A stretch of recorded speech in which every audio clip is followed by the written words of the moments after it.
তুর্কি ইতিহাসে অনেক কিংবদন্তি আছে তাই না? কিন্তু কিছু নাম যেন সবার উপরে। এমনই একটা নাম হল তুর্গুত আল্প। চলুন আজ সেই অবিশ্বাস্য যোদ্ধার গল্পটা শোনা যাক, যার জীবনটা ছিল একটা গোত্র থেকে বিশাল সাম্রাজ্য হয়ে ওঠার পুরো গল্পের সাক্ষী। আচ্ছা, স্ক্রিনে যে সংখ্যাটা দেখা যাচ্ছে ১২৫, ভাবুন তো একবার, এটা কিন্তু কোনো সাধারণ সংখ্যা না, এটা একটা কিংবদন্তি যোদ্ধার আয়ু। আসল প্রশ্নটা তো এখানেই, কিভাবে একজন মানুষ ১২৫ বছর বেঁচে থাকেন আবার জীবনের শেষ দিন পর্যন্ত যুদ্ধ করে যান। ঠিক এই রহস্যটাই তুর্গুত আল্পের গল্পকে এতটা ইন্টারেস্টিং করে তুলেছে। তাহলে কে ছিলেন এই তুর্গুত আল্প? চলুন একেবারে গোড়া থেকে শুরু করা যাক। ইতিহাস যা বলে তাতে ওনার জন্ম হয়েছিল প্রায় ১২০০ সালের দিকে। আর দেখতে কেমন ছিলেন? আচ্ছা, শুনলে মনে হবে যেন সিনেমার কোনো চরিত্র। লম্বা চওড়া, প্রচণ্ড শক্তিশালী। কিন্তু যুদ্ধক্ষেত্রে তার আসল পরিচয় ছিল দুটো জিনিস। এক, তার অবিশ্বাস্য সাহস, আর দুই, তার হাতে থাকা সেই বিখ্যাত কুড়াল। বলা হয় ওই কুড়াল চালনায় তার ধারে কাছেও নাকি কেউ ছিল না। আর ভাবছেন এটা শুধুই গল্প? একদমই না। তার সেই কিংবদন্তি কুড়ালটা কিন্তু আজও তুরস্কের একটা জাদুঘরে যত্ন করে রাখা আছে। মানে হাজারো গল্পের ভিড়ে এটাই তার বাস্তব অস্তিত্বের সবচেয়ে বড় প্রমাণ। তবে তুর্গুতের আসল পরিচয় কিন্তু শুধু তার শক্তি বা কুড়ালে ছিল না। তার চরিত্রের সবচেয়ে বড় দিক ছিল তার আনুগত্য, বিশেষ করে নেতা আর্তুগ্রুল গাজীর প্রতি। দেখুন, তিনি শুধু আর্তুগ্রুলের একজন সাধারণ যোদ্ধা ছিলেন না, ছিলেন তার একেবারে কাছের বন্ধুদের একজন। ব্যাপারটা এমন ছিল যে আর্তুগ্রুল যা সিদ্ধান্ত নিতেন, তুর্গুত চোখ বন্ধ করে সেটা সমর্থন করতেন। কোনো প্রশ্ন নেই, কোনো দ্বিধা নেই। এই অটুট বিশ্বাসটাই ছিল তাদের বন্ধুত্বের মূল ভিত্তি। আর্তুগ্রুলের মৃত্যুর পরও কিন্তু এই আনুগত্যের ছবিটা একটুও বদলায়নি। তিনি ঠিক একইভাবে আর্তুগ্রুলের ছেলে উসমান গাজীর পাশে এসে দাঁড়ালেন। আর কাই গোত্র থেকে উসমানীয় সাম্রাজ্য হয়ে ওঠার যে যাত্রা, তার অন্যতম কারিগর ছিলেন এই তুর্গুত। উসমান গাজী তাকে ঠিক কতটা বিশ্বাস করতেন জানেন? এর সবচেয়ে বড় প্রমাণ হল তুর্গুত এলি, যার মানে হল তুর্গুতের ভূমি।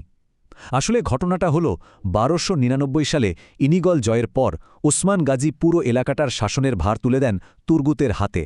এটা ছিল একটা বিরাট সম্মান, আর সেই সম্মানেই জায়গাটার নামই হয়ে যায় তুর্গুতের নামে। কিন্তু তার জয়ের ক্ষুধা এখানেই থামেনি।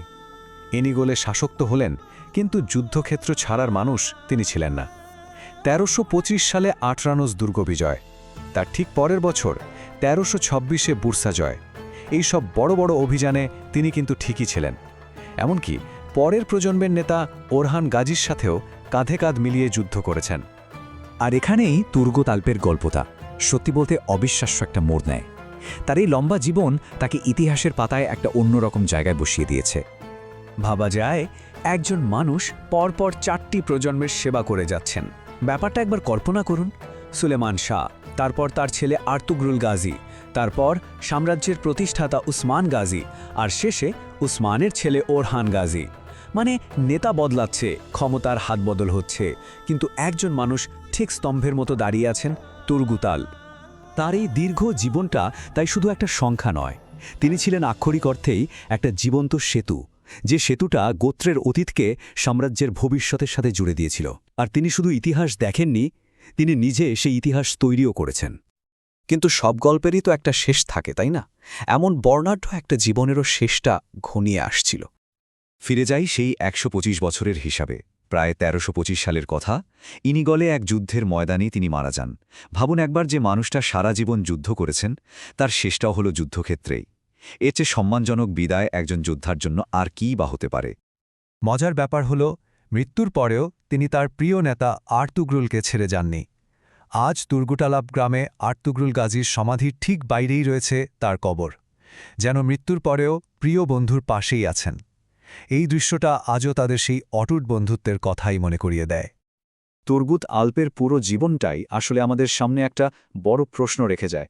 প্রশ্নটা হলো, একজন যোদ্ধার একনিষ্ঠ আনুগত্য আর অবিশ্বাস্য সাহস কিভাবে একটা গোটা সাম্রাজ্যের ভিত্তি হয়ে উঠতে পারে? ওনার গল্পটা আমাদের এটাই চোখে আঙুল দিয়ে দেখিয়ে দেয় যে ইতিহাস শুধু বড় বড় শাসকেরাই তৈরি করেন না, তাদের পাশে থাকা এরকম বিশ্বস্ত সাহসী যোদ্ধাদের হাতেও কিন্তু ইতিহাস লেখা হয়।